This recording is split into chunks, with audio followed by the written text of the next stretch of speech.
It's a great partnership. I'll meet the South outside. Okay, great, thank you. It'll be about 10 minutes. Okay, thank you. A lot of that. Okay.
I'm trying to keep him see where the lunch went, but after he decided, I'm like, what are you doing?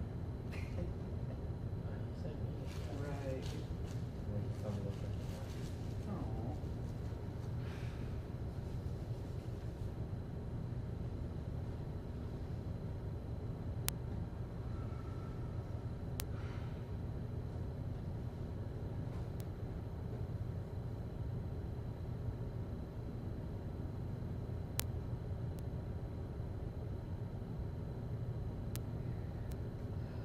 almost done.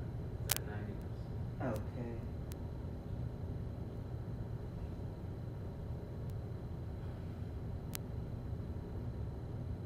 I also rolled on the live stream. Oh, great, okay, perfect.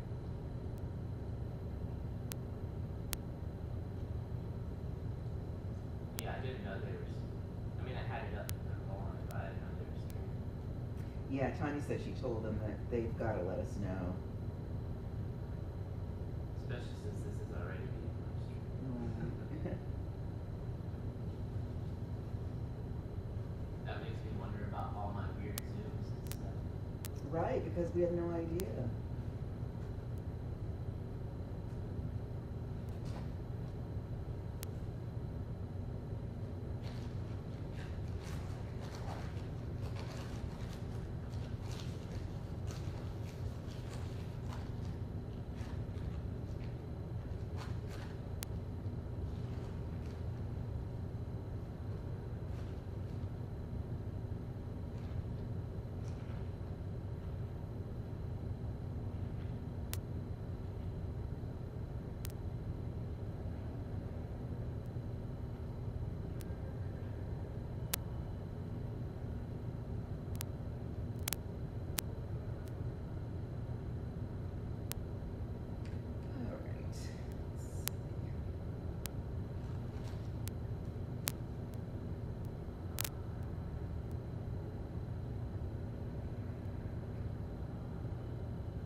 I'll figure that out. Yeah, because we may be pretty.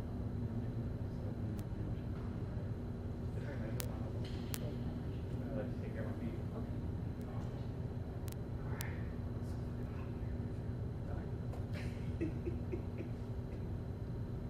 I'm not built for the feet. Yeah. And it's, I don't know, one way. Always feel nice. But these. My office. I bet it's 85 years in a row. Because even when I was after getting key, I was talking to work, 13 after getting key. That's what we do. I've got 5 of those little like 4 things going, and we just prop the door for sandbags now. But my days when I'm gonna be in the suit, it's just. It's too much. It's not just the process. Just trying to figure it out.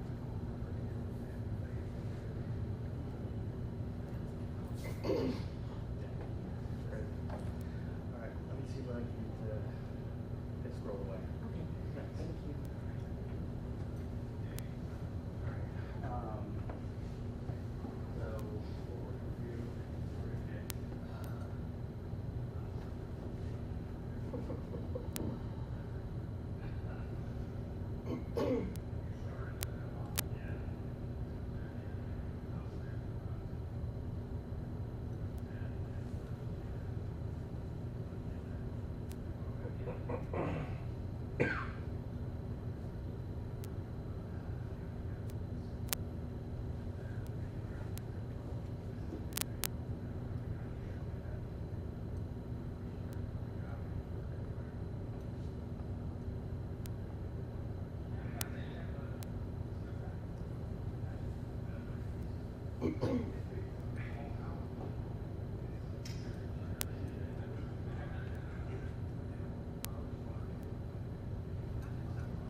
So forward review. Yeah. You got your lunch, didn't Hmm? you? I did, yeah. Good.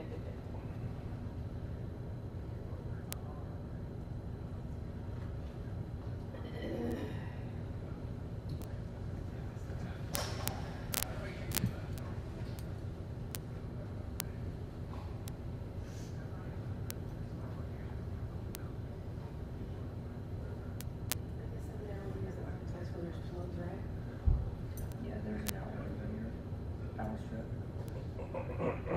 What you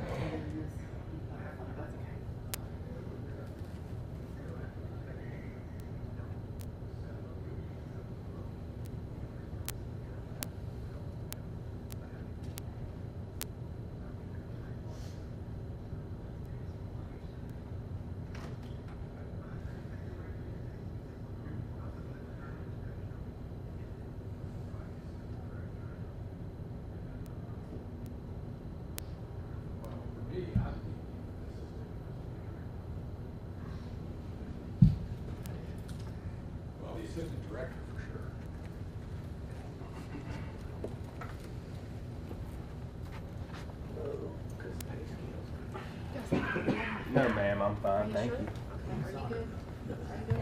Talk about it, the shallow pool. Start getting people, oh, you gotta drive all over the state. Yeah. You, Jackson? I sure Good? am. Okay. Peace, you were Yeah. When I found all that out, I said, "Gee, when I first started in a state agency, I don't know what's going on."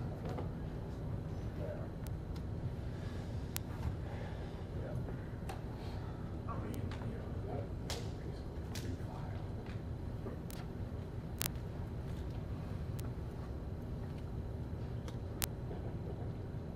And how the hell are you gonna go live with lawsuit pending? Has done in that? We're gonna play them. Oh, yeah.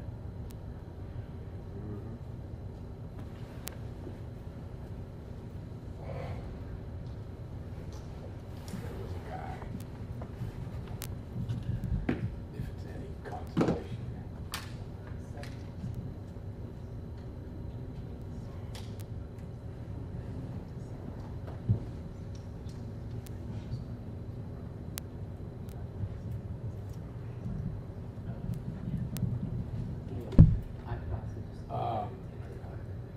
but there was a guy that he looked at and done. Well, I was. And when I told the DA down there, Oh, I don't think, I pulled this in. no, because that's Brad Riggs. Right. Okay. It was anyway. He looked down there, and when I hired him, the DA down there, I laughed at him and said, "Oh, why didn't you call me?" And I went, "Sure enough." By the time I left, he was on the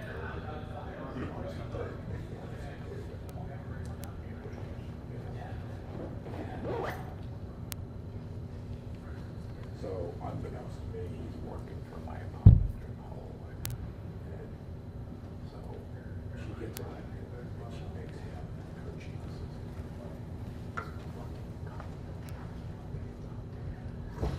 So eventually she fires him. He goes, and now he's come down to Jonathan Adams. Adams is hired him. His name's Daryl Mann. And he is worthless. He is worthless. I thought, this is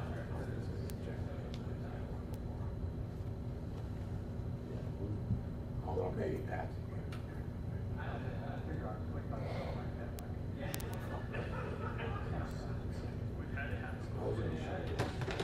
She started out, she was going to be lead counsel, the judge said, if you're lead counsel, I'm going to turn to you to answer all the legal questions, any legal questions I have. And she delegated me a lead counsel to John Bell.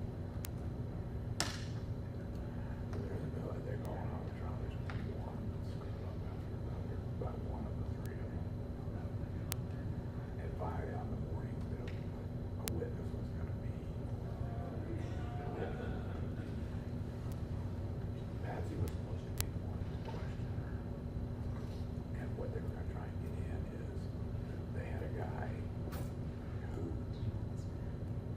the girlfriend claimed had told her that the boyfriend had been involved in her.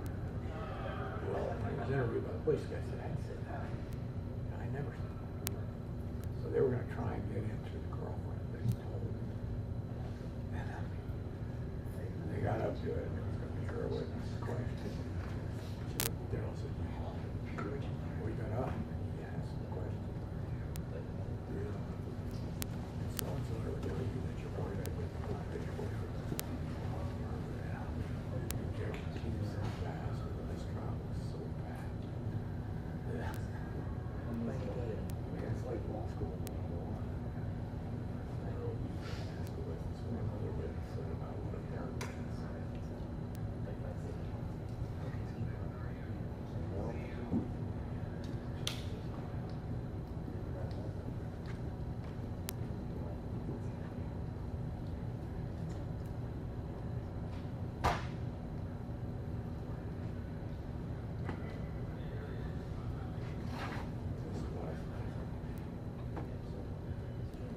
guys doing okay? Need anything, coffee? I think we are great. Thank you so much. Thank you. Thank you for life. Thank you.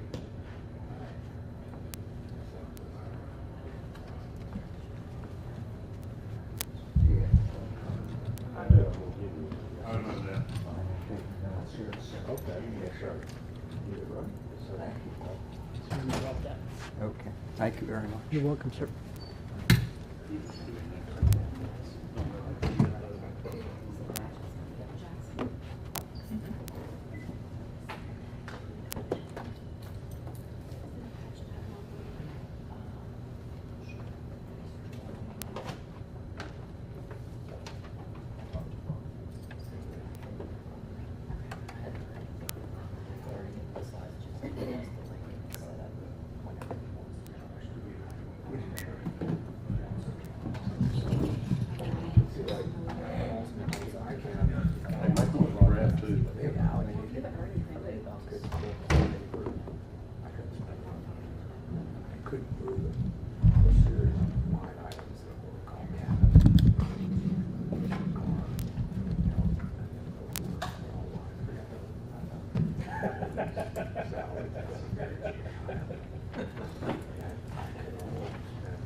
You can't trust the room full of journalists and lawyers. How can you trust them? Jason, I got a great compliment on you from, I don't remember his name, but the guy that's the director of the National Hispanic Legislative Caucus or whatever. Okay. You know his name? He's out at DC. Kenneth Romero? That's him. Yeah. Yeah. Yeah. He was talking, about how he enjoyed meeting you and, I love little, Ray Martinez in the Oh, house. yeah, Ray Ray, I said, Ray has such energy, he just, He brings it. he is enjoying himself so much. He's, I share, part of Fulton County, Gwinnett County, you know. Yeah. We're in the same delegation. What we allow to go, Yeah, Ray brings energy. Restaurant also serves good food. All right, let's reconvene. I think everybody's had enough of a break. Trickle on back in as you will, and we'll pick back up where we left off. I had a couple of other areas I wanted to make sure to get your professional insight on, and one would be the use of special grand juries. I've had some conversations with all three of you offline, and I'd like to know if any of you have ever used that process, what it was intended for, what's the legal authority for it. If you could just give me a little insight on the use of special grand juries. That's something that I had not been familiar with before the prosecutions in Fulton County on the election interference cases. So I'd love to be educated a little bit about how those work and what's the authority for them, and are they commonly used? Have any of you used them? Okay. Mr. Chairman, if I could make one clarification, before we change topics. Sure. My assistant called me over the lunch break, and that's why we have assistants. When we were discussing oversight, I was thinking about attorneys. I only have one county attorney, and that's in Spalding County. Fayette County does have 9 of my administrative staff members that they do have. So I wanted to make that clarification for the record. And to answer your question. Yeah, we'll start with you on the use of special grand juries. All right, Mr. Chairman, thank you. I don't have much to offer on the topic because I've never done it.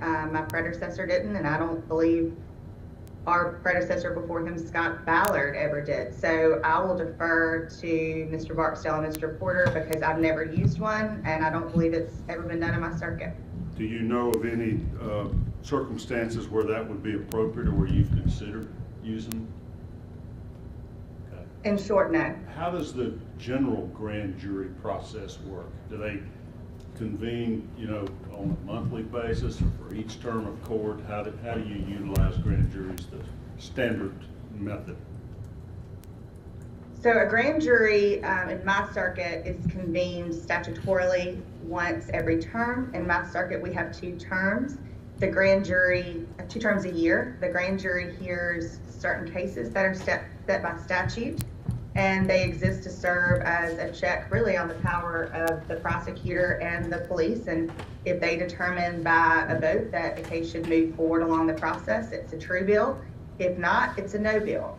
I will highlight again the difference in my 4 counties. In Spalding County, we convene a grand jury almost every month because we have a lot of cases there. That's my heaviest caseload throughout the circuit.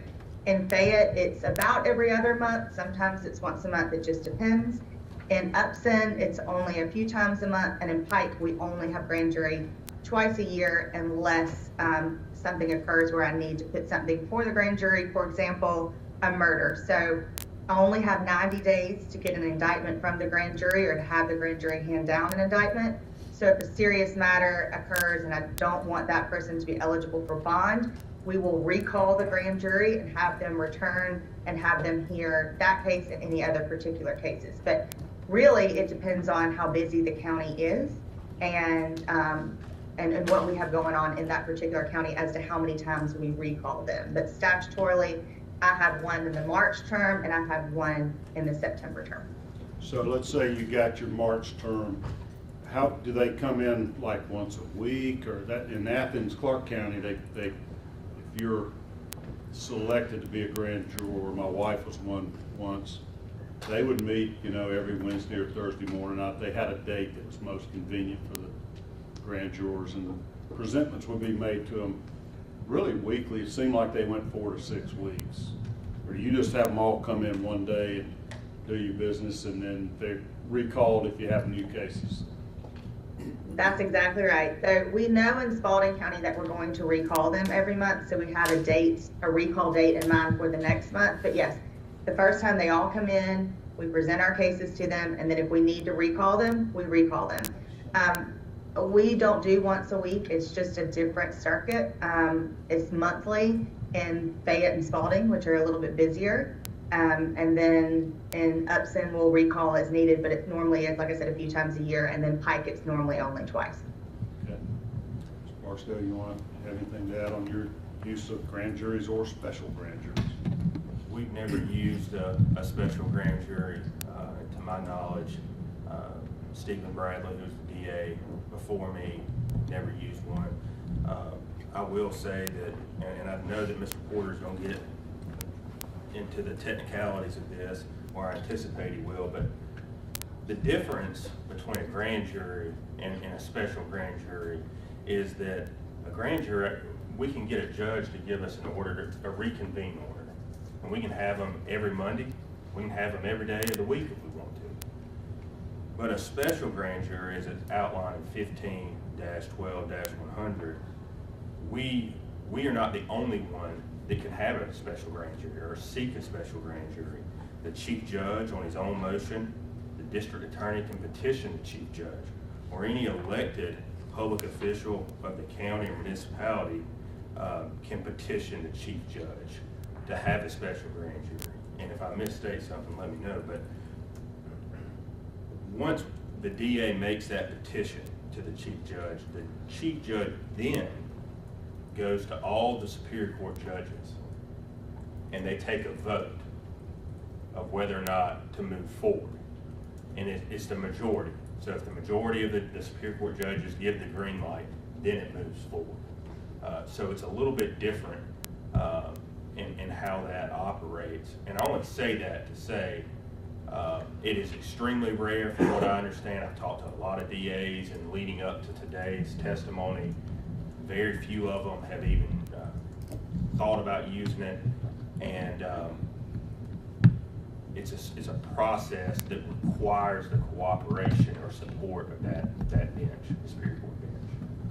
Well, that's kind of what my thought had been, is why would you need a special grand jury when you got them statutorily the same creature that's coming in every term of court anyway, that you can use, unless it was something that came up outside of the term of court, or it seemed like to me that procedure was mostly for non-DAs to use, since you already have your own grand juries. Well, what we'll just call a regular grand jury, we have used that before to subpoena witnesses in cases to testify about a particular case. Normally, what happens is law enforcement, whoever makes a case, will testify, provide 5-10 minutes worth of testimony.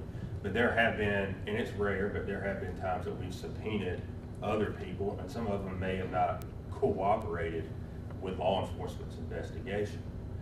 You have the power to subpoena witnesses to a regular grand jury? Absolutely. Yeah. Okay. The grand jury has the power, they issue the subpoena. We have to request the chair, the foreperson to ask them. Now, we do the paperwork and we provide the documents, but we have to ask them to issue a Does that include out-of-state witnesses? That, it gets a little trickier at that point because it's the Interstate Act on the securing of witnesses talks about criminal charges, and at that point, there might not be any criminal charges, it might just be in the grand jury. So it's still up in the air whether a grand jury can subpoena people from out of state. Okay. I know there've been some recent rulings where courts have ruled that they can, but I don't know that there's a final decision yet. All right, Mr. Barksdale, I interrupted you. No, the last thing I'm going to say about this, and this I can only speak for myself about this, it's rare that it's used, and quite frankly, Mr. Porter's going to disagree. He's used it, and I know he's going to disagree, and there's going to be other DAs that disagree with me. But as the district attorney, if you look at my duty is not to play law enforcement. And one of my sheriffs is a good friend of mine. He said, you worry about being the DA. You're not the sheriff, you're not the police chief, you're not the GBI. And what I mean by that is I could care less if you just completely did away with 15, 12, 100.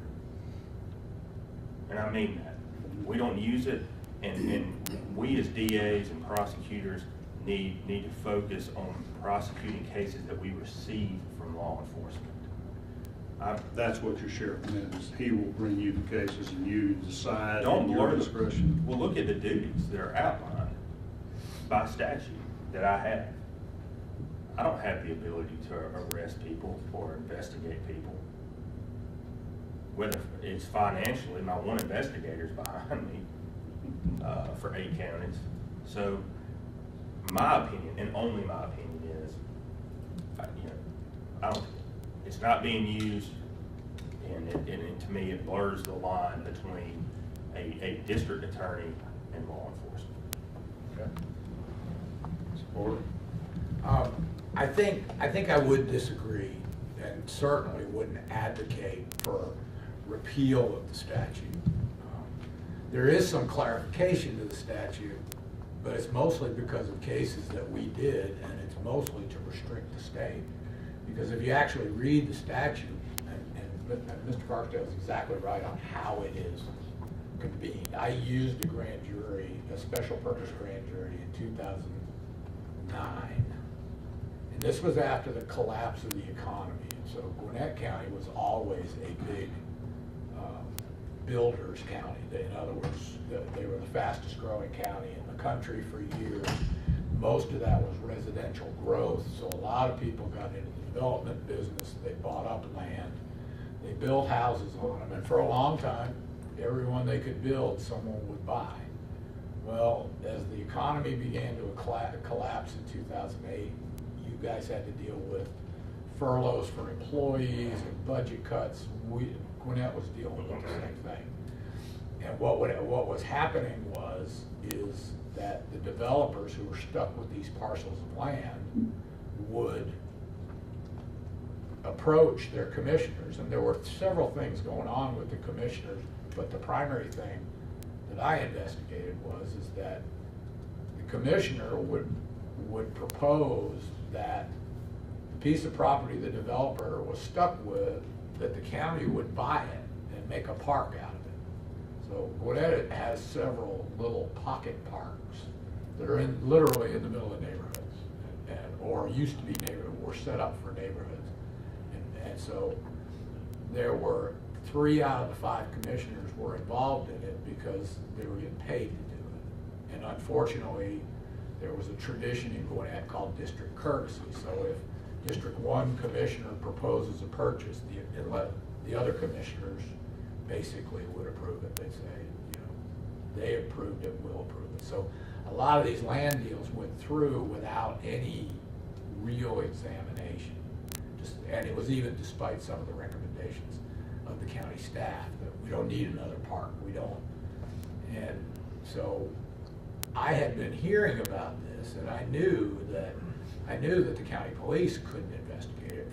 First of all, they didn't have the expertise, and second of all, I talked to Mr. Keenan, who was the director of the GBI, and he said he didn't have the manpower to take the investigation over, but that he would send some agents to help me.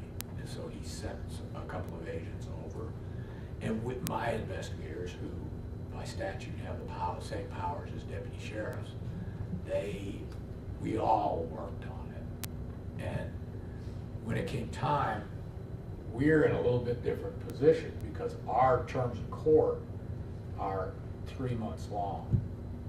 And we run 2 grand juries at a time. They meet in alternating weeks. So grand jury 1 meets on Wednesday, and grand jury 2 meets the next Wednesday.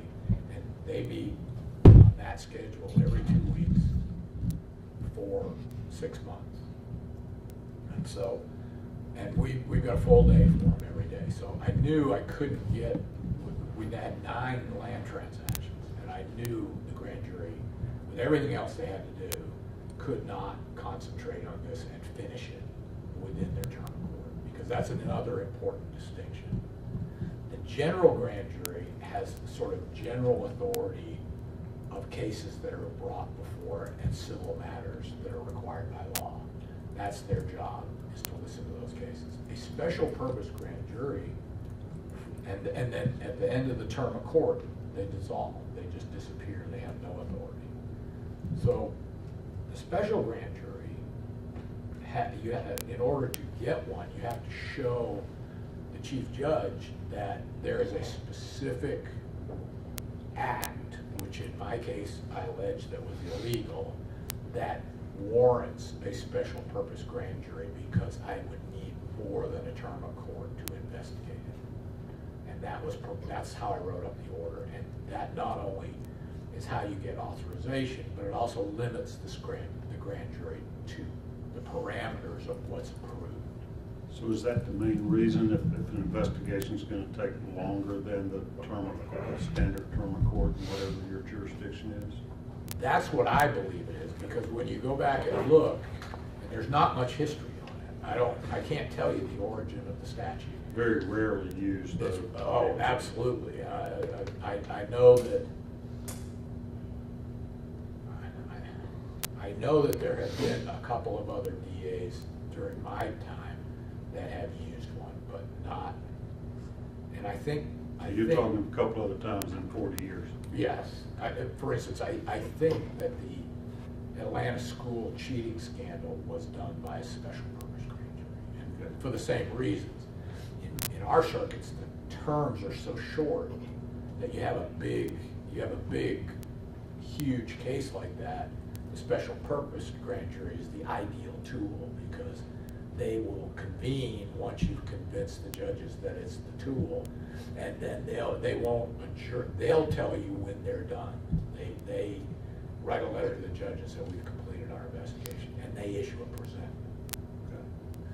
Okay. Because I thought they issued indictments because the statute actually says they have the same powers and duties right. as a grand jury, but the Court of Appeals said no. So they don't even have the power to issue an indictment. They just investigative bodies. That's what it's devolved to. Yeah. Because what the one on the election interference case, they didn't issue indictments, but they made recommendations for indictments. That's what's the evolution. And they weren't followed. I mean, only a limited portion of them were targeted for indictment, and however many other people, I've heard as high as 60.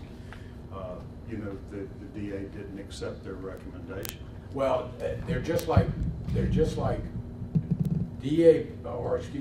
grand jury presentments are not binding on the district attorney. They're recommendations of a citizens panel that, so if the DAs, they're not binding on county commissioners either. For instance, I don't know how many years in a row, I had a regular grand jury recommend that court bailiff's salaries. So those are Be presentments as distinguished from an indictment. Correct. Okay. And what is issued by a special purpose grand jury is in the form of a presentment, and that makes recommendation. Right. So in your case, when you were investigating corruption in Gwinnett County, did your special purpose grand jury indict those Yes. local county commissioners? Yes. Okay, so, because this one seems kind of weird that Ms. Willis said, hey, y'all look at this evidence and give me your suggestion, your recommendation, whether I should indict anybody. And it Which was- is what Kennerly versus the state, which is the case that blew my indictments out of the water, almost basically tells us what we have to do. We have to say, make a recommendation. So it sounds to me like it's kind of weird. I mean, an assertive DA knows who they want to indict, and they just go present their evidence to a grand jury, and they say you can, indict a ham sandwich. It's a one-sided coin. You're the only person presenting evidence, and sort of hard to not get your way if you're just showing the evidence that's, criminal intent. I always had a huge respect for the grand jury process based on where it comes from, its historical precedence. And so there were two things I never did. One was, I never took a case that I didn't think I could prosecute, but I was afraid to talk to the victims, and took it into the grand jury and got a no bill on it, and then went to the victims and went, I tried. And because I think they pay me to make that decision. The second thing I never did was try and convince a grand jury to indict someone where I didn't have the evidence. And so I'm not sure that's what's happening. I'm not sure that.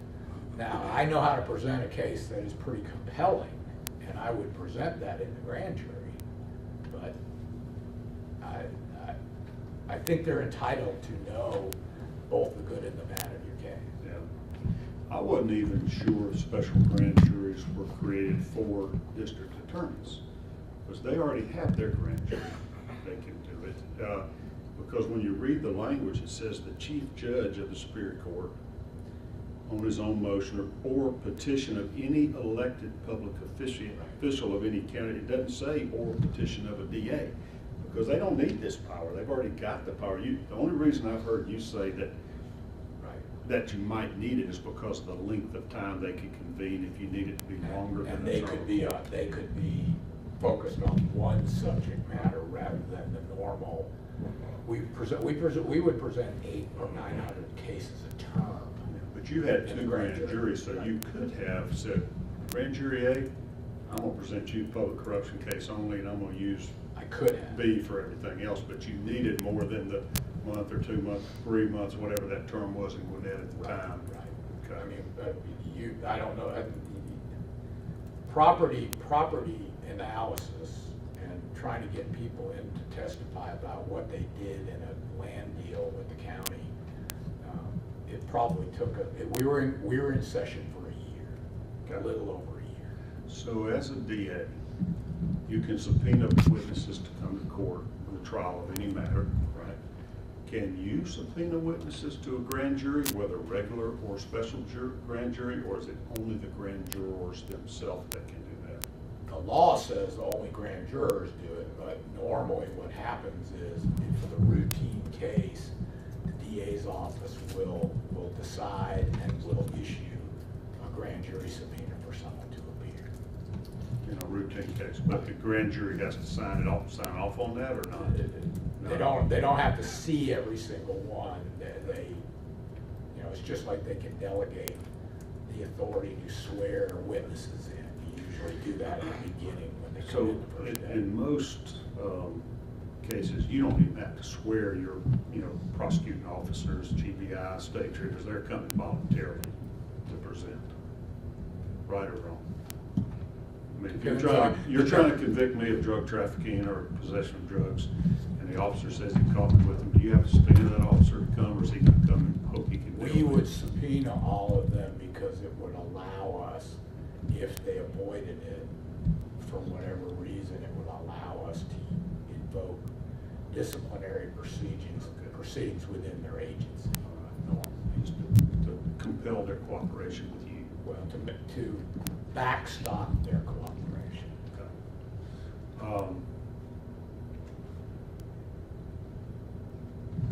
So what was the outcome of your case? Did you get your indictments? Did they indict, did that special grand jury indict the public officials? Yes. Well, we turned one of the cases over to the feds, and they convicted that commissioner of bribery and corruption. I convicted one of bribery, and then I convicted another one of perjury. Let me ask you this. Did you cut deals with witnesses to come testify in front of grand juries? I mean, can you promise them immunity from prosecution if they assist you in obtaining the indictment? The DA has to go to a judge to get a grant of immunity. A grant of immunity issued by a district attorney would technically not hold up in court, I don't think, because they have to be granted a judicial immunity. All I could guarantee is I'm not going to prosecute you. Yeah. Well, so a bunch of people testified into the special grand jury on election interference. And a whole bunch of them didn't get indicted.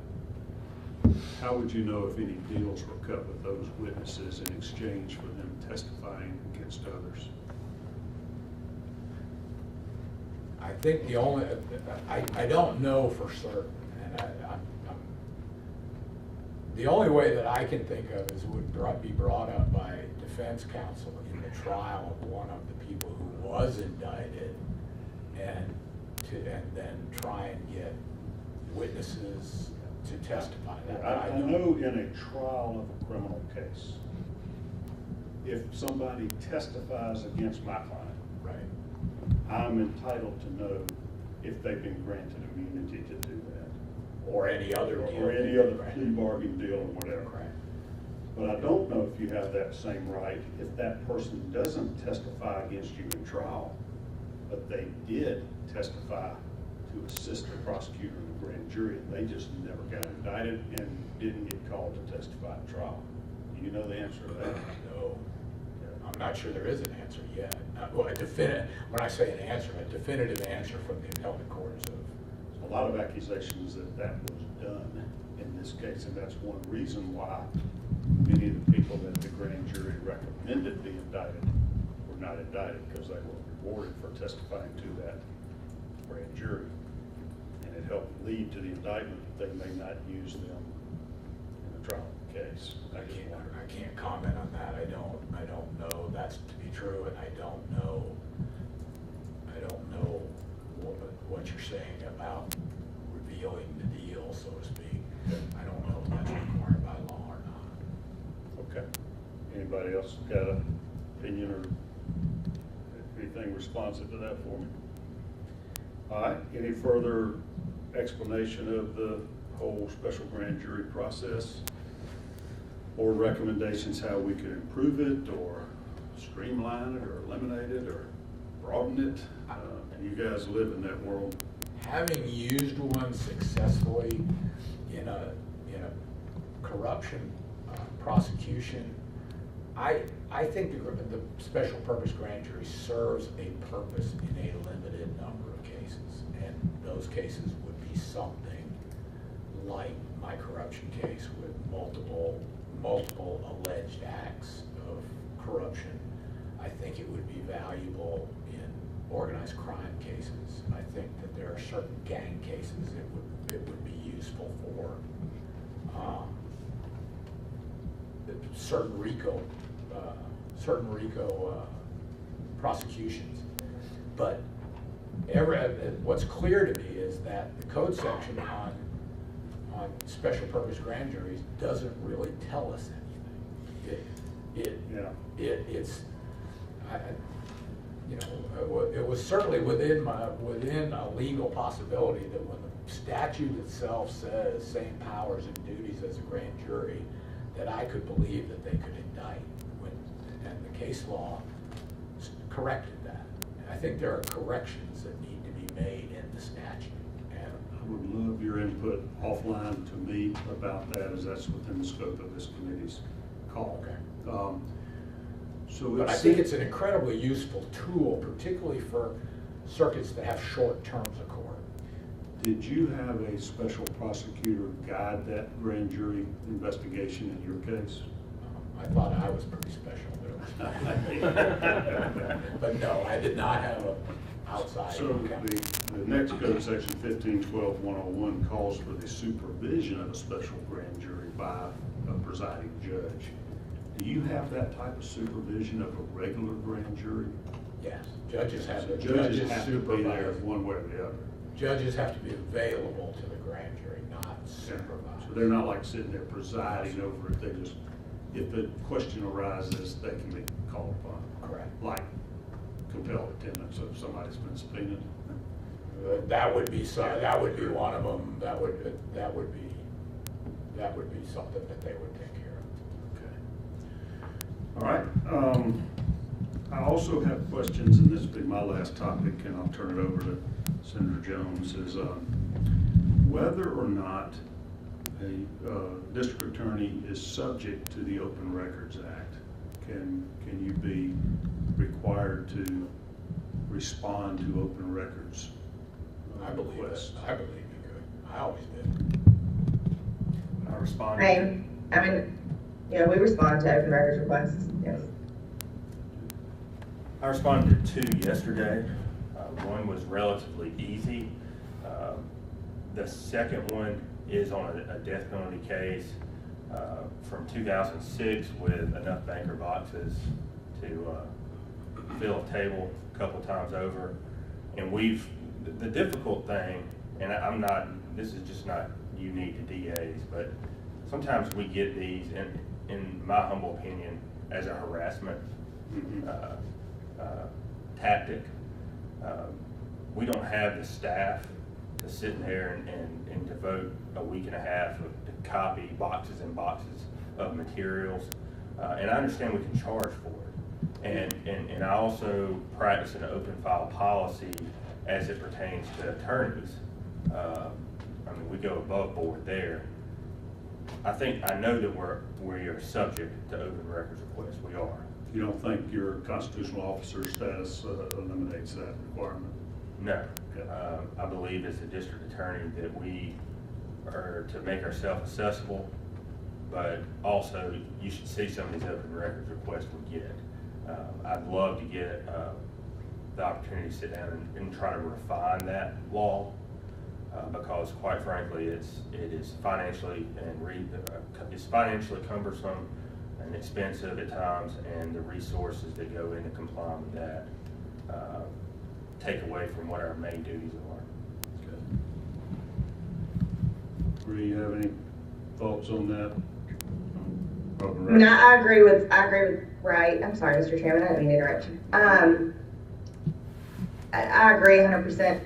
I have a staff person assigned in each county to respond to open records requests, and some of them that come in are, as Wright said, very cumbersome. We do respond to them. And a lot of times, similar to Wright, I will say, if it's too broad, I will ask the person to narrow down what exactly they're looking for. What is it that you actually want? Because I don't think that you want to pay for one of my staff members to copy the entire file for you, especially in a death penalty case that has bankers boxes of information. So sometimes they'll come in and review and say, I want this, and that. We try to work with people that want information as best we can. I try my best to be as transparent as I can possibly be within the confines of the law, especially when it comes to cases like child molestation.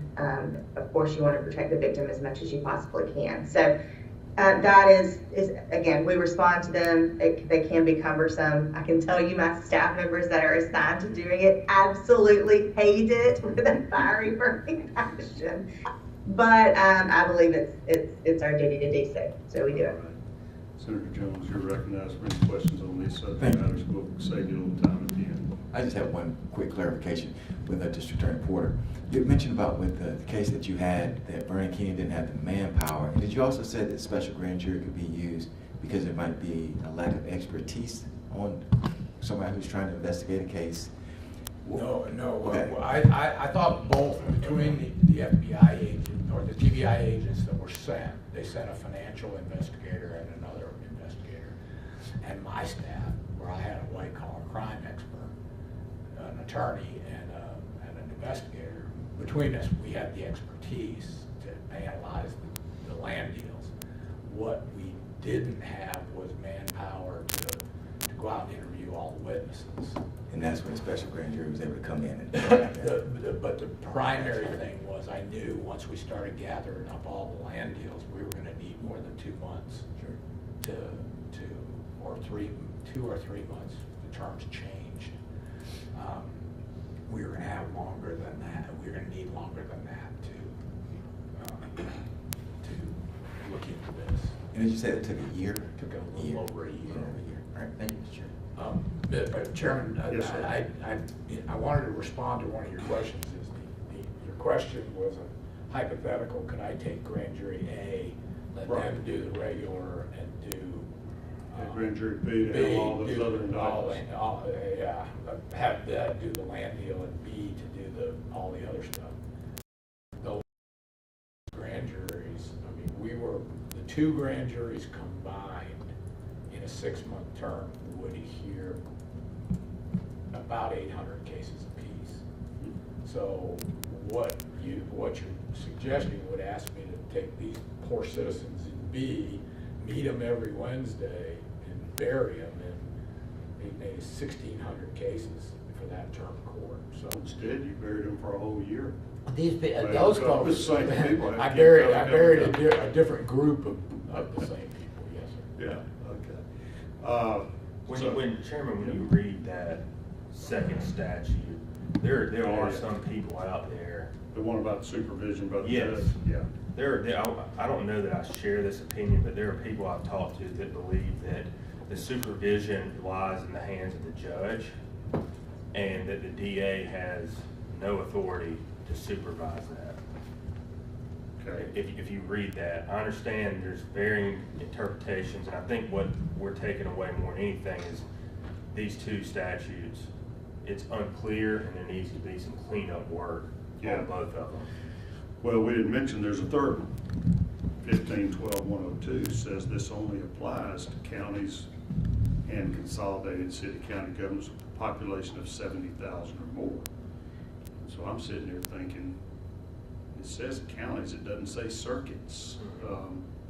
Why should only, a few counties in our state have the ability to use this technique, and all the other people in the hinterlands couldn't use a special grand jury if they wanted to, if you ask me, because of the applicability of 1512-102. And I don't know whether that's good or bad, maybe that is, but this is And I don't know what, like your I said. net was more than 70,000 Right. even back then. So, Right.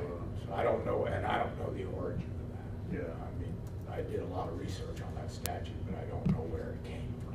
I rather suspect that it was to give the judges a tool to do their own investigations, or other county officials where the DA wouldn't investigate or had no interest in whatever it was or was doing. And I'm not so sure this wasn't for, like, when you would see grand juries investigate the county jail functions or operations of local government, things like that.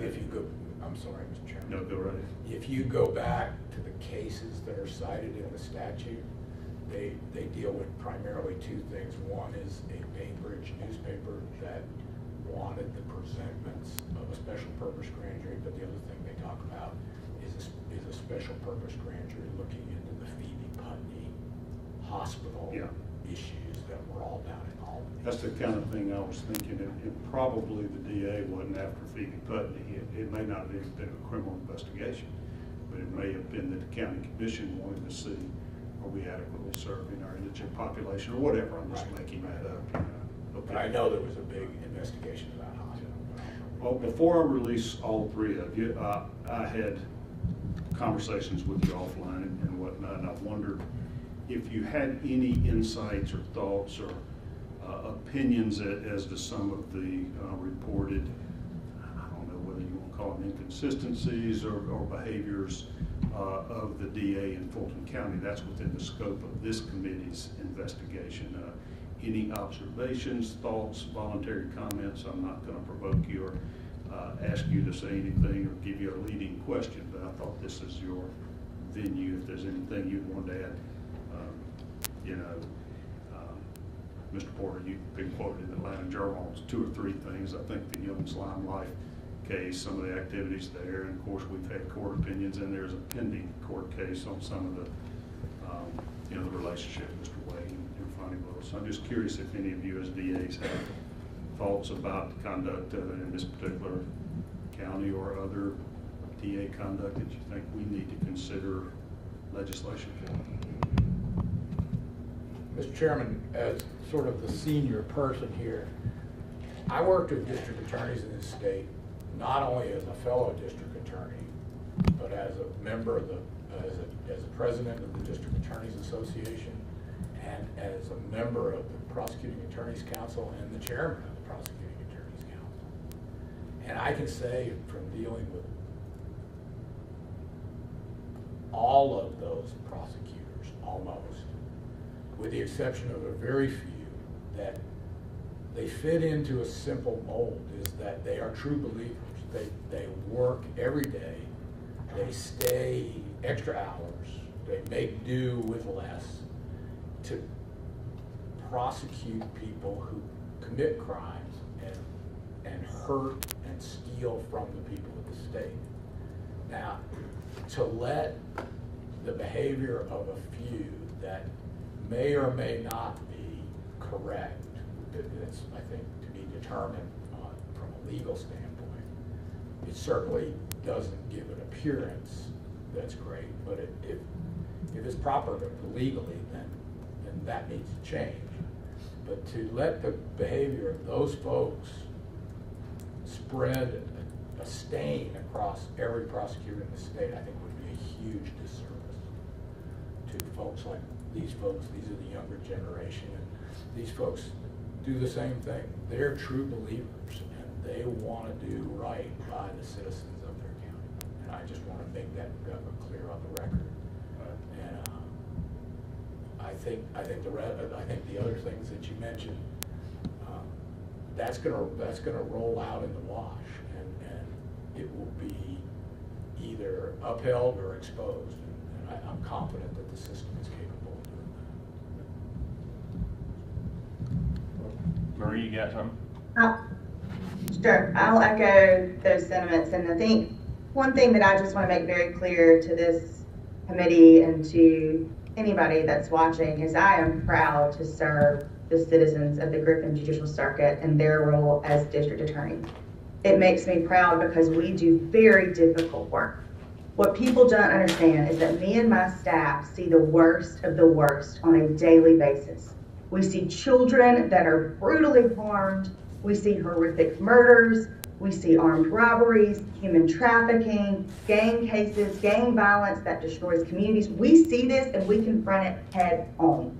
And I cannot agree more with what you said, Danny, and just to echo this sentiment, there are most of us out here just keep our head down and do the hard work that we do every day.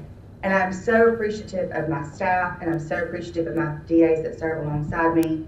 And even though, I'll say it again, even though we might be quiet, it doesn't mean that we don't care and that we aren't working. And I don't want this committee or the legislature or the public to lose sight of the very important work that we do. I really appreciate you allowing me to be here, Mr. Chairman, and I appreciate the work that you're doing. I guess what I'll end with is 2 points. One, kind of piggybacking off what's already been said, the majority of the DAs are doing great work. I'm not going to talk about specifics, but I will tell you this. I've been DA for 3.5 years, and in that 3.5 years, I've seen Republicans and Democrats alike do questionable things. And where we are right now as a profession of 50 DAs, 50 prosecutors, is we've got the public looking at us with a jaundiced eye at times. And it's not fair to the majority of us that are trying our very best to do what we can to keep our community safe.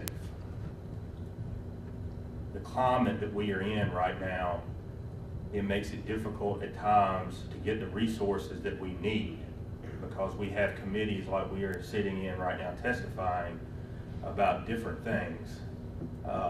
I've had conversations with representatives and senators that seem apprehensive about giving us more resources when we desperately need them because of some of the questionable things that they've seen. I don't know what's true and what not's true, but I do know this.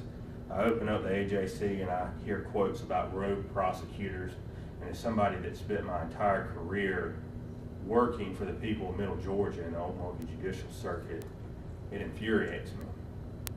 The last thing I'll tell you, this committee, is we need your help. We need your help making sure that we've got guidelines in place and so forth. But Georgia, and I'm partial here, and I think we all agree on this, is a lot better than Alabama. And a lot better than Tennessee, South Carolina, North Carolina, and Florida. We have got to support these offices. We have got to do it. You've heard of the complexities of our budgets and how I've got 8 counties, and you've heard from Danny Porter about a metro office. Everything comes back to one thing. We have got to be more competitive. We've got to have the funding to do this work.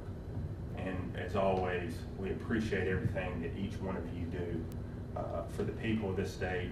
And if there's anything that I or my colleagues can do to help make this a better place to live, please call us. Senator Jones, you're recognized. Any follow-ups? Mr. Chairman, I have a follow-up, just a quick point. I want to thank everybody for coming. But I would also say this, that no matter what the size of your office is, most likely within your area, whether we're talking about within Gwinnett or Fulton or your area, you guys are basically, so to speak, managing partners of part of the largest law firm within your county. But you have the most important business of any of those law firms. And that we definitely want to make sure that we continue to support you. And I don't think people look at it that way. You have all these different law firms, and they have the largest law firms probably in every single county that they're in, with the most support staff, most attorneys, but they have the greatest job, which is protect the citizens of the state. And no one should be looking down upon prosecutors or DAs or solicitors. I always have affinity for solicitors, about anything that's been in the news for any particular reason, because you guys could do this for much more based on your experience and what you're doing and what you bring to the table. And the same thing goes for your staff, because quite frankly, no lawyers out there have the kind of trial experience that a prosecutor is going to bring to the table. So everybody that's doing that is doing that for the right reason.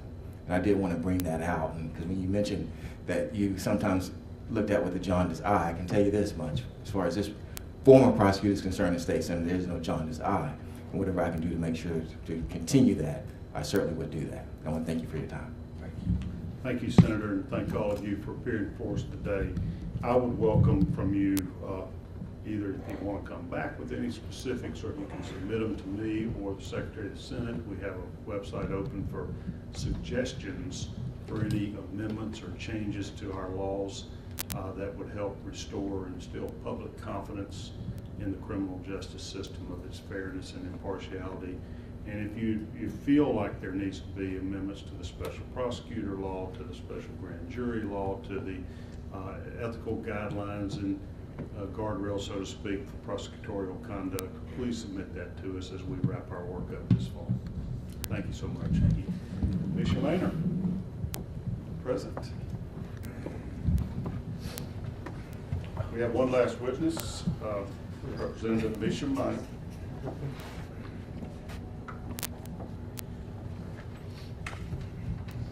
Our attorney is Mario Williams. He's here, I know. So. There you go. How are you? Afternoon. Glad you can make it. Yes. I'll let Mr. Williams come sit with you. We always will allow anybody testifying in this committee to be represented by counsel or assisted by counsel. I'm going to need you to raise your right hand as I swear you in. You swear the testimony you will give before this committee will be the truth, the whole truth, and nothing but the truth, so help you God. I did. All right, please introduce yourself to the committee. Okay, I know most of you. I am Representative Mesha Mainor. I serve the great state of Georgia, and I am the proud mother of 2 girls, a 12-year-old and an 18-year-old. And unfortunately, I'm also the victim of stalking. Not just myself, but my family as well. And as a victim, on behalf of all the other victims in the state of Georgia, I'm fighting for myself and them to make sure that our systems are doing what they should to protect women. Tell us a little bit about your incident and whether the accused has been prosecuted. So, yes, the accused spent 1 year in jail. Part of that year was not because he was sentenced and he pled no eventually, but he was found guilty. Part of the reason he was in jail for a year, though, is because he continued to contact me with a restraining order in place, and the justice system had to basically let Fulton County know that they needed to do an emergency bond revocation to lock him up so he would leave me alone, basically. So he was in jail for part of that time because he was not abiding by the restraining order. And then I believe he wanted to go to court, essentially. And at the very end, he was given a plea deal, and I was not involved in that whatsoever. You feel like you should have been involved in that? The law says that I was supposed to be involved with that. And in what county was he prosecuted? Fulton County. When was this chronologically? Was this Oh, gosh. years and years ago or 6 months ago? It started in 2019, and you know, I want to say here today, just last month I had to call the police because this man reached out to my 18-year-old daughter. So this has been an ongoing issue for me. He was released in 2020. It gets so confusing, I'm sorry, because it's been so long, but once he was released, he immediately began stalking me again. There was an incident here at the Capitol. The Capitol Police did a police report on it. Atlanta Police have done several different investigations for it. Just recently, before he reached out to my daughter, it was during campaign season, and he decided he was going to run against me, which is completely fine. The problem, though, was the Fulton County judge said that his rights to run for office were more important than my right to be protected. And so there was a moment that I did not have a restraining order because the restraining order would have violated his rights to run for office. Okay. So what rights did you have as a victim that were not honored? One, it's Marcy's law. The General Assembly enacted Marcy's law, and that pretty much gives certain crime victims certain rights. And some of those rights are to be actively involved in your case, to make sure that you're giving prosecutors or the state information about your case. In my case in particular, I gave the DA's office over 30 witnesses. They asked me for their names, their addresses, their phone numbers, dates of birth. There were even clergy from my church that were witnesses because my stalker ended up joining my church. And the DA's office did not interview one single witness or contact any witnesses. Who was the DA at the time that request was made? It was Fani Willis. Is there an ongoing prosecution of this gentleman? It is not. Are you making ongoing complaints of continued stalking? I am. In fact, things have just been so busy. I filed the police report when he contacted my daughter. The police investigated it. they found that he did, but since I didn't have the restraining order anymore, they asked me to go and get another restraining order, so I'll probably go back down to Fulton County again right after this to get another restraining order, because they said that he can have one when he's abroad. This man convicted of stalking you? He was convicted of stalking me. In fact, he had 2 indictments for stalking. It became aggravated stalking, and part of the plea deal, District Attorney Fani Willis ended up basically making felony aggravated stalking a misdemeanor for one of them. You know, just failure to abide by a restraining order. But she did the 1 year for aggravated stalking and 2 years probation for a total of 3 years. And he served some portion of that in jail? He did, because he violated the restraining order and had an emergency bond revocation. And so he was locked back up. So what are you saying should have been done? I mean, do you think as a victim you get the right to dictate the sentence, or? No. Did he plead guilty, or was there a jury trial? No, it wasn't a trial, because the Fulton County gave him a plea deal. Okay. And so he pled no. Were you notified of that before it was done? I was not notified. There is a long trail of emails that I have had going back and forth between myself and the DA's office. It's probably nauseating to them, but just for me, I understand the importance of a paper trail. So there are hundreds and hundreds of emails that I have sent back and forth. Some of them they have responded to, some of them they did not. I have actively asked to be involved, because they were releasing him at times when he would get locked up for violating the restraining order, and I was not even notified that he was being released, which is another right of mine from Marcy's law. But on the day the DA's office called me, I remember being in my car, and they basically said, we have decided to give him a plea deal, and they told me what the plea deal was. So the DA did at least advise you of that? Yes. Okay. And I said, well, I don't agree with that. And they said, well, it's nothing we can do about it right now, because we've already told the other attorney about it. And because of some kind of things between attorneys, I don't really know, because I'm not an attorney, that since she had given this other attorney, the defendant's attorney, the plea deal already, she could not go back on it. And I basically was like, so his rights again are more important than my rights. Were you advised of your right to be present at the plea hearing, where the judge was determining whether or not to accept that plea bargain? Yes, I did go. I went with a Fulton County investigator, and I do want to give a shout out to the investigators that protect, you know, women in these sorts of situations. She actually escorted me to the court. I knew my right to make a statement. I told the DA's office that I wanted to make a statement. Literally, the hearing was almost over, and the investigator said, well, didn't you want to make a statement? I said, yes. The investigator kind of made a little commotion in the court. That kind of forced the DA's office to say, oh, the victim is here and she does want to make a statement. So your statement was heard before the sentence was imposed?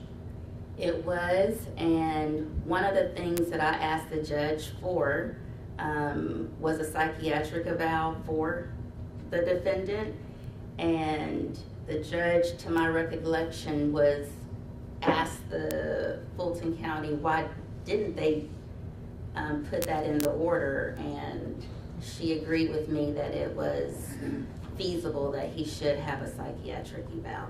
Okay. So that was added. So then after he served his time, he was let out of jail, and you feel like Marcy's law requires you to be notified of that? Correct. You were not notified of that? I was not notified. I saw him in the community following me, and that has basically continued in different manners. So how do you feel that District Attorney Willis has failed to comply with Marcy's law? She violated Marcy's law by not notifying me of, one, the plea deal. I think that's the most important thing to me. I was begging, really, I want to be involved in this case. The other thing is she is required to, I'll tell you one thing that she did that I did not like. There was an instance where he was following me. I contacted the police. The police did an investigation. They found, sure indeed, he did violate the restraining order. But instead of going to the judge to, file a warrant to say he violated the restraining order, what he did was he went to the DA's office first, and the DA's office said, I'm not gonna prosecute anything related to her cases. And so he basically came back and was like, What do you mean? Your cases would not be prosecuted? correct, Who said that? Officer Hill. And so as we were trying to, even now, a few years ago, when I was trying to get information together, because I eventually tried to seek help just through the court system for a remedy, I emailed him and I asked him, shortly after that, and again, I might be mixing the dates up a little bit, but did he put that in the police report that the DA said she was not going to be prosecuting any of my cases? And he responded back and said he was on vacation and he'll check when he gets back in town. Did you have personal communications with DA Willis? You said you had a lot of emails. Is that just with the DA's office or with her? It's been both. So at one point there's a second piece to this that has nothing to do with why I'm here today, but I did go in for an interview at the DA's office because there was so much communication back and forth, and so they said just come in. And my stalker's attorney is Fulton County Commissioner Marvin Arrington, and there were a lot of things happening, that should not have been happening, in my opinion, because Marvin Arrington was his attorney. And at his office, there are jail calls. I ended up getting the jail tapes because someone else from the news media actually told me that my stalker was talking about me and doing different things on a jail call. So I did open records request to get these jail calls. And then with that, when I went to the DA's office, I told her, some of the things that they were saying, because the stalker and Fulton County Commissioner Marvin Arrington were basically talking about how they did not want Judge Ellerby on the case. And there was a moment of trying to shop for judges. They were really trying to get one judge in particular. And when I spoke to the DA's office in front of her about that, she basically said, we know which judges give Commissioner Arrington preferential treatment, and Judge Ellerby is not one of them. Okay. So, I don't know what help you want from us. I didn't compel you to come here. You said you had some relevant information that might assist our investigation. So I had you and your attorney, notified of your opportunity to speak here. Yes. So just you want to let it be known that you, didn't get any notification before the plea deal was made and didn't get notified when this man was released. Is there anything else? I think really more than anything is I'm an elected official, and so I kind of know how the system works. I am savvy enough as a citizen to find information. My real concern is there are victims across the state of Georgia, because they're contacting me because my story is public. They are being victimized by the system too. You're being victimized once by a defendant, and then you're being victimized again by the system. And true victims, we are constantly fighting for justice. And so it's not that I'm here to really nail in on Fani Willis per se. She happens to be the vessel of a broken system that I was involved with. And I'm fortunate enough to have Attorney Williams represent me, because with his help, we've been able to kind of streamline my second portion of trying to get justice for myself. But really, I want the Senate to be aware that there are other people just like me. There's no way in the world that I am the only person that this is happening to. So do you think that she is refusing to prosecute this man because you're the victim? Is it something personal where she will not prosecute him because you're a Republican or because she doesn't like you, or what's the point of that? I don't know, because I can't speak for her. I know I was persistent in trying to get justice for myself and my 2 young girls. I don't know if it was bothering her initially. Honestly, my personal opinion was Commissioner Arrington is a good friend of hers, and that was my stalker's attorney, and she was just looking out for her good friend versus looking out for me, the victim. Mr. Williams, do you have anything you'd like to add? The only thing I'll add to this is, generally speaking, when we think of stalking, we think of a man stalking a woman. It can go by the other way around clearly. But generally what you're thinking about is, such as the case with Wright, having your physical and mental integrity at risk. Somebody's pursuing you, you made a claim that in this situation, this person pled out, was indicted by 2 different DAs, so we're not questioning whether it's legitimate or not. So I think with a lot of people who are watching this, there's a couple of issues going on. First of all, the Georgia Code does have non-discretionary duties that are placed on district attorneys. And we know this because the Georgia Code is very plain. I have it right in front of me as to what some of those duties are. And then secondly, if you violate those duties, it actually opens up liability per the code to civil liability for that district attorney. In Rep. Mainor's case, when I came on the case, I was like, look, we got to focus on some things, but I think one of the biggest things, and she mentioned it, is a district attorney has a non-discretionary duty to evaluate the sufficiency of evidence with law enforcement to pursue warrants or not pursue warrants. So when you have someone like Rep. Mainor come to you and a law enforcement officer actually says, hey, look, we have enough here. You're talking about the 30 names that she provided? No, the law enforcement officer who investigated whether or not this particular stalker had violated an agreement. So he said, restraining order. So he says, hey, look, we have something here, but I'm not going to do anything. It's a waste of time to take it to the judge because DA Willis is just not going to look at it. Now, that's scary. If you're a woman or a man and you're out there, and because I can tell you, I reviewed all this stuff. There's a million emails going back and forth. And you get in a situation where a district attorney has decided through frustration, I'm not dealing with this anymore. Well, you're not dealing with it to an extent that a law enforcement official feels like it's a waste of time to even pursue a legitimate claim, puts your life at risk. Okay? So then when the non-discretionary statute also says, hey, look, you have to abide by laws that require certain conduct. That's what Marcy's law. Marcy's law is a serious law. It's not to be taken lightly. It was named after a victim.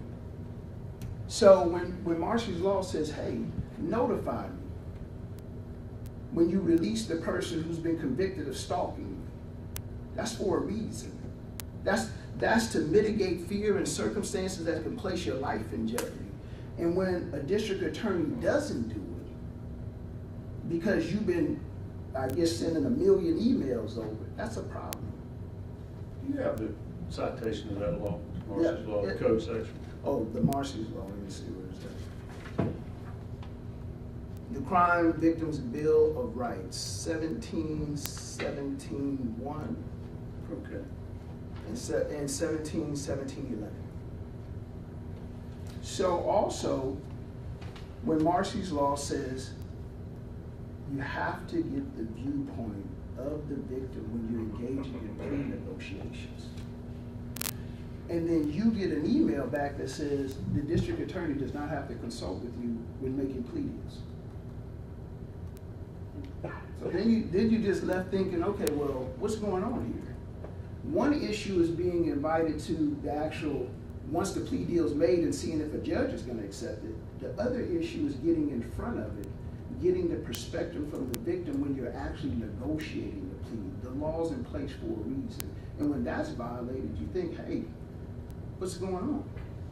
So in this case, your contention is that District Attorney Willis did not consult with Representative Mainor before entering into the plea bargain, and then also failed to advise her when the stalker was released. In this particular situation, District Attorney Fani Willis, according to the evidence that I reviewed, did not engage Rep. Mainor as required by law in plea negotiations. Okay. And did not notify her prior to her convicted stalker, her stalker, being released, and then, according to this officer, created an atmosphere that when Rep. Mainor would go into the police, or this particular officer, created an atmosphere where the officer felt like it wasn't even worth taking a legitimate claim to a judge because nothing was going to be done about it. And so does the law give any remedy for that if a DA voluntarily or knowingly, willingly refuses to obey that law? Well, what this law does say, it says if the district attorney fails to comply with this code section, he is liable to rule as an attorney at law with all penalties and remedies applicable thereto. So what that says to me is, and it's arguable, we'll get into this in court, is that things like prosecutorial immunity and stuff like that might not be available to you. Because the law saying if you violate the code section, then you're going to be held responsible just like a regular attorney at law. But that's a legal question that has to be debated. But what we've done is we've amended the complaint. We served. So you have filed a formal complaint against the DA? There's a civil complaint that was filed by a lawyer that I wasn't a part of the first one. And so I got with Rep. Mainor and I was like, hey, look, you got to streamline this a little bit. You got to really hone this down. All this other stuff could be valid. I'm not questioning that the validity of it, but we're going to have to amend this to get a little bit more clarity about what's going on. For example, RICO. I'm not saying that it's not a legitimate RICO, but RICO, from my experience at least, is extraordinarily complicated. Especially, I've never seen an individual win it. I've only seen the government win it. So, you know, we got rid of that. We served the original complaint. We're going to do the judge on the complaint voluntarily recused herself. So we're waiting for a new judge. And then we'll do the amended complaint. It's pared down, and then we're going to go forward and figure out what the law, or maybe the Georgia Court of Appeals or whoever has to say about this. But to minimize and diminish what Rep. Mainor has experienced, because she's her own best advocate, and she's an advocate for her children. And so if somebody's stalking and then you have somebody's child saying, why is this man ringing the doorbell 1,000 times? And then you say, hey, I don't know, but we're going to try to find out and resolve this. And because you keep on pressing the district attorney saying, hey, right or wrong, I don't think you're doing your job right here. The answer to that is not to say, hey, I'm not touching anything with her, or I'm not going to advise you when your stalker's released, or I don't care, you don't have a right to participate in plea negotiations. We can make a plea deal without your involvement. That's not the answer. That's a violation of the law. So when you ask Rep. Mainor what she's trying to accomplish here, you know, she gave her answer, but what I would say is a deep dive into compliance. Yes. How do you report a perceived violation of the law against a district attorney in Georgia and feel that you actually are going to get a legitimate investigation into the issue? In your investigation, are you aware of other crime victims who feel like the district attorney has not complied with Marcy's law in their cases? I haven't looked at it because, you know, we haven't had discovery or anything, but I'm more than sure something's out there. So what is the remedy sought in the lawsuit that you filed? You seeking civil damages, mandamus? There's damages asked for, but I think more importantly, the lawsuit, you know, when you go into civil litigation, and this is the reality of Civil litigation is about mainly money and damages. But to most people, that's to the public, that's what they think. But to somebody like Red Mainor, she's just trying to get out there and let's see if we can get some compliance going on. How can we get a fair investigation? Why do I have to be forced to file a lawsuit, go through all these immunities defenses? Everyone tell me I'm just seeking money for no reason, when really I wanted to be able to complain and have it taken seriously. And because it wasn't taken seriously, I have to file a lawsuit to try to have an attempt at being taken seriously. You know, something that, if I may, something that happened during the course of me trying to fight for myself. One of the avenues I did was I made a complaint to Fulton County Ethics, right? I could not find any information online about how do you even complain to Fulton County Ethics. I found something digging way deep. I ended up mailing it to the address that was online. And a few months later after that, there was a lady who had a P.O. box. She said, this is no longer the P.O. box for Fulton County Ethics. I reached out to Chairman Rob Pitts and said, hey, I've been trying to file an ethics complaint. There's no mechanism of filing an ethics complaint. The address is wrong. I think one thing that has come out of me fighting for this is now it is very easy to go online to Fulton County's website. Since I've made the complaints, now they have clear as day a way for people to go online and file ethics complaints. Now, if they get what they need out of that, I don't know, but at least that is one solution that has occurred just from me advocating for myself. And then the last thing I'll say, I just have to say this, because the Civil Rights Compliance Division, I don't want to talk real negative on anybody. Everybody's out here trying to work hard and do a job. But something has to be looked into regarding the Civil Rights Compliance Division of Fulton County. This place is almost a joke when it comes to investigating high-level senior elected officials, district attorneys, people of that nature.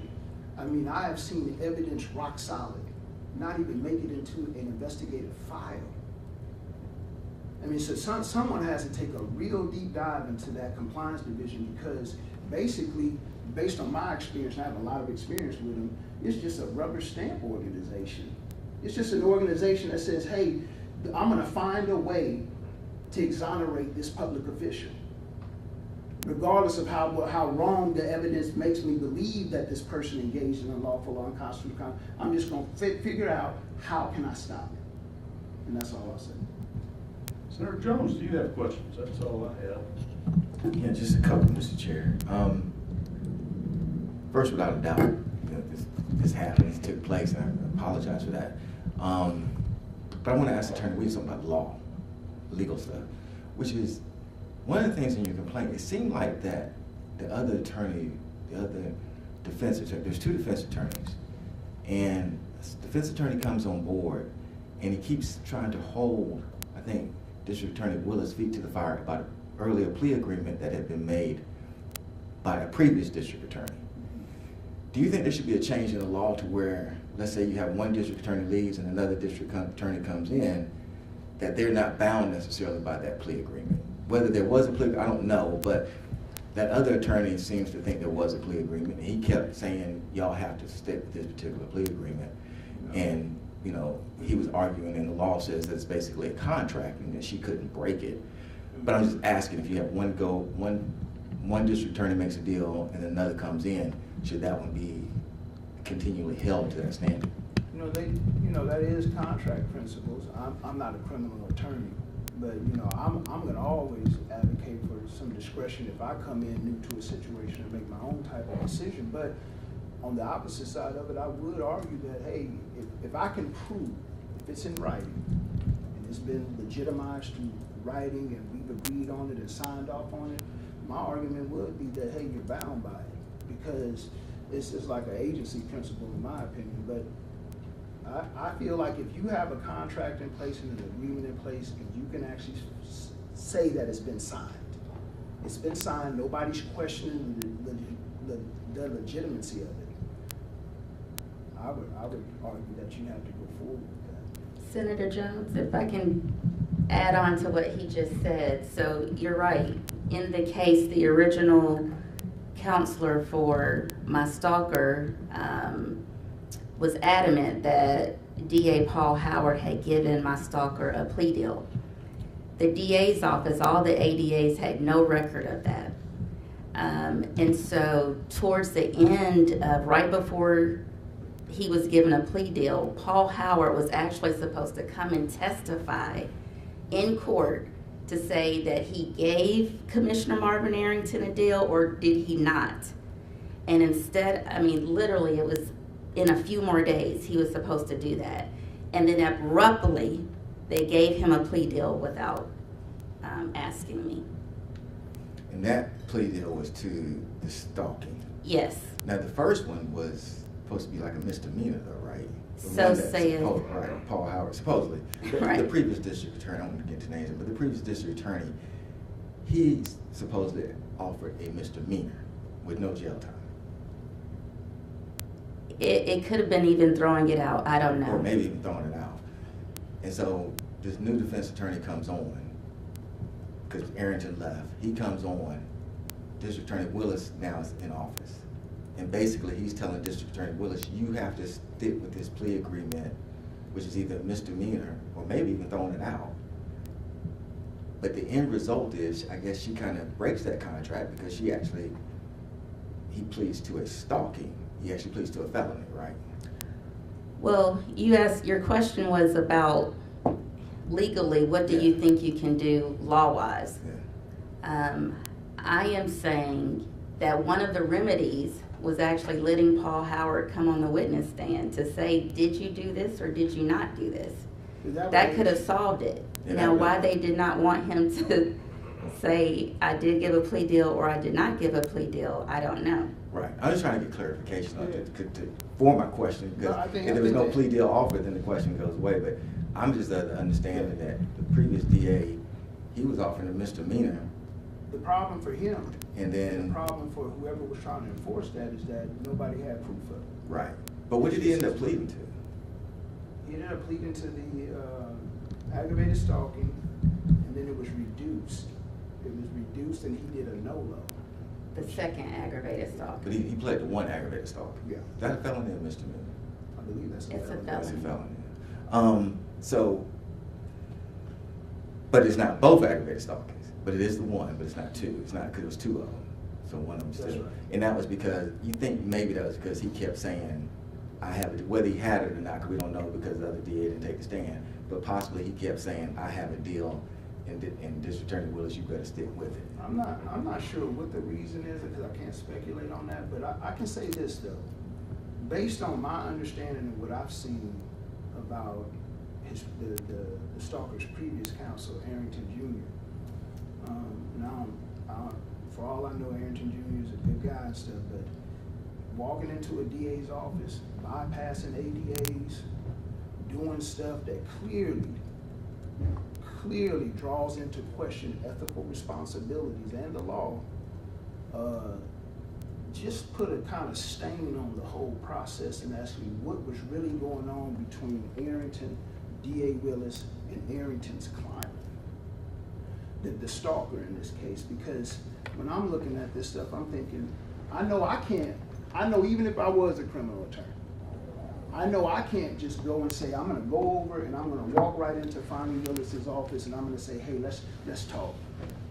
I can't bypass ADAs.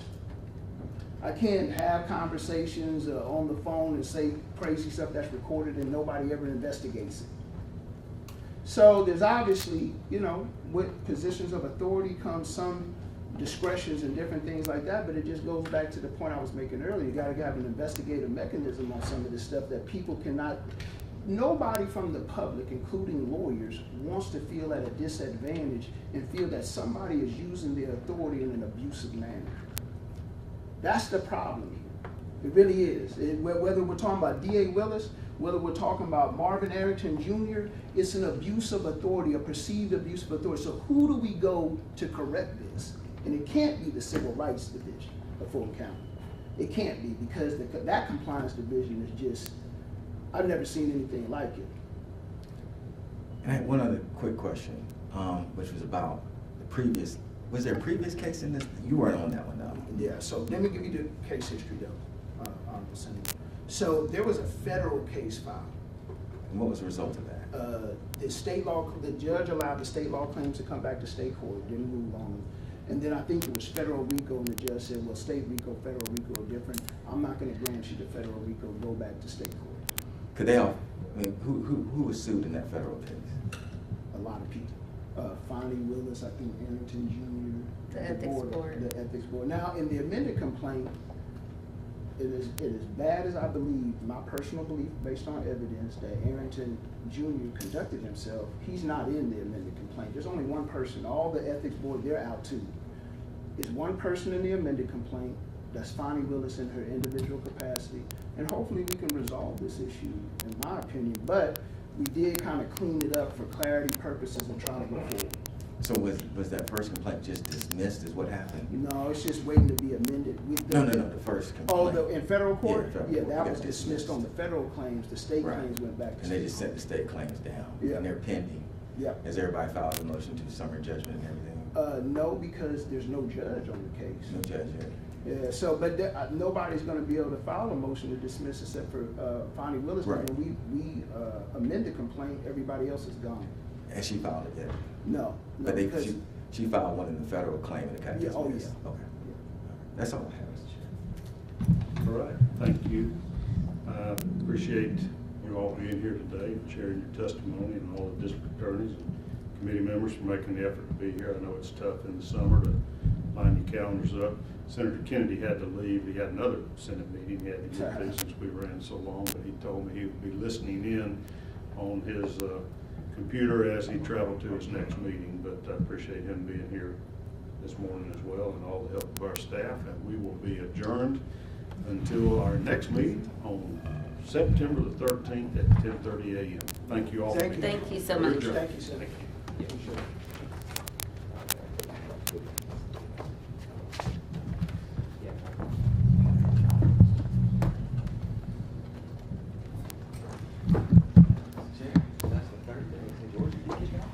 How about that? I tell you, they are already after on the practice field. See what's going to move in after. So glad when Susan's still wise and stressed out. Hey, and they come back to work when that energy on site, and that's funny. Have to get all back and forth. Thank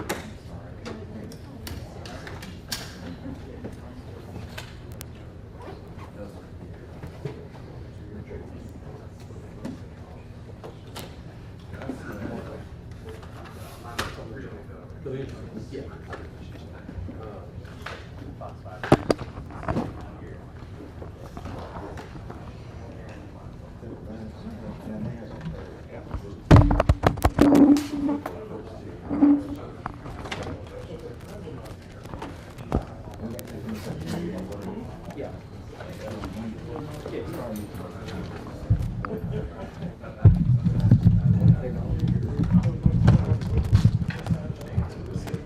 That's dreadful. All right.